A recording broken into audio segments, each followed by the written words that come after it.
Mr. Speaker, I think by now, because you've presided over this House for over a year, you are aware of the character of most of us in this House.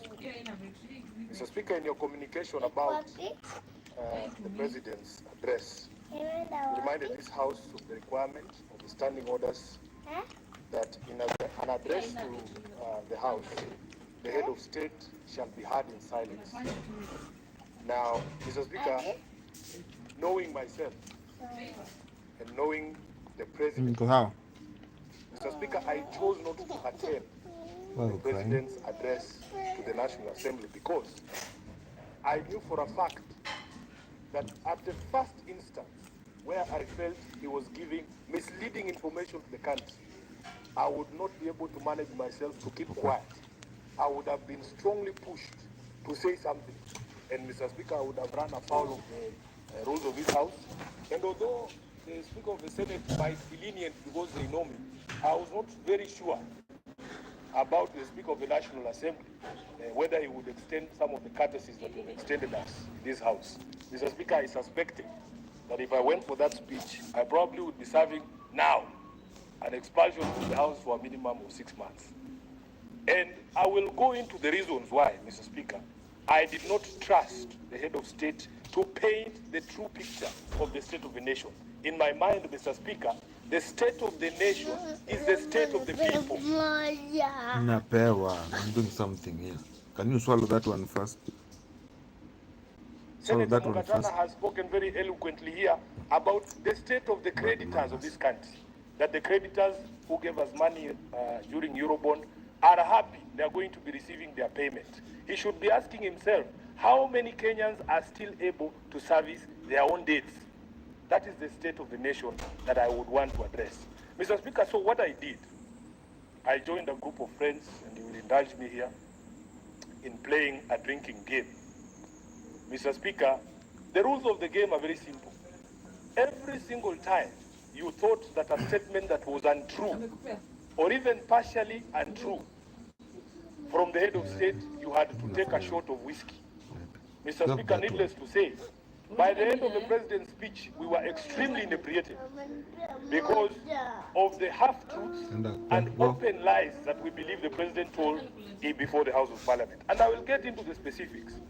Mr. Speaker, my expectation has always been that during a State of the Nation address, because the Constitution requires it. What is your point of order, Senator?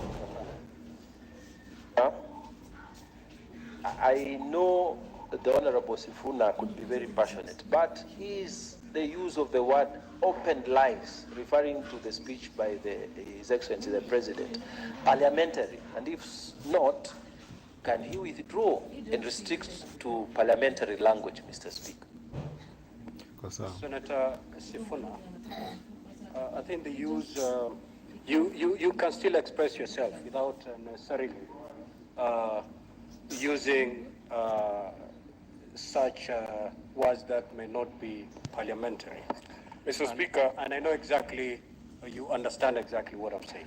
Mr. Speaker, replace every time I've used the word open lies with untruths or misleading or what other synonym is there? Yeah, I think I do not mean not factual. Or non-factual, yes, Mr. Speaker, and I will demonstrate point by point what I thought was not factual or was misleading. Mr. Speaker, my expectation with these speeches, ever since I became acquainted with the Constitution, is that you must address yourself to the steps taken, very specific, steps taken and progress achieved in realizing the values under Article 10. And I was specifically looking out for the address to address 3 values set out under Article 10. The first one, Mr. Speaker, is national unity and inclusiveness, which I will take together. Mr. Speaker, we live in an era where we are being told every single day that in fact, if you did not vote for this government, you have no shares in this government and that you should expect nothing at all. What I expected the head of state to do is to tell us that ever since those pronouncements have been made, I have taken certain steps to rein in members of my administration who might not understand what Article 10 speaks about when it speaks of inclusivity and national unity, and that we give an undertaking, or he gives an undertaking, that we will not hear about that issue of shareholding anymore. Mr. Speaker, the first untruth that I want to invite this House to agree with me that I encountered is in paragraph 9 of the President's speech, where he acknowledges that it is the duty of all of us as leaders to listen keenly and comply with the people's wishes. Now, that is where I took my first shot, Mr. Speaker, because I know for a fact that Kenyans have spoken over many, many policies that this administration has put in place, including the taxation measures that have been imposed through the Finance Bill of 2023. But this government has chosen to ignore the people's pleas and, in fact, to do the exact opposite of what the people have been asking it to do. Mr. Speaker, the other value that I wanted him to speak to is the question of the steps taken by his government and the progress that has been achieved in strengthening democracy. Now, here I went for a double shot, Mr. Speaker, and I will explain why. The first reason, Mr. Speaker, and Honorable Kalwale has spoken very eloquently about what their generation did in order for them to achieve the freedoms that we enjoy during this time, Mr. Speaker, including the freedom of speech, and I suspect, Kalwale, even the freedom of demonstration and the right to picket. I saw myself, leaders of the church, being bludgeoned here. As a child, I saw those pictures of Reverend Joya in the streets here being bludgeoned by police officers just because he was exercising his right to protest.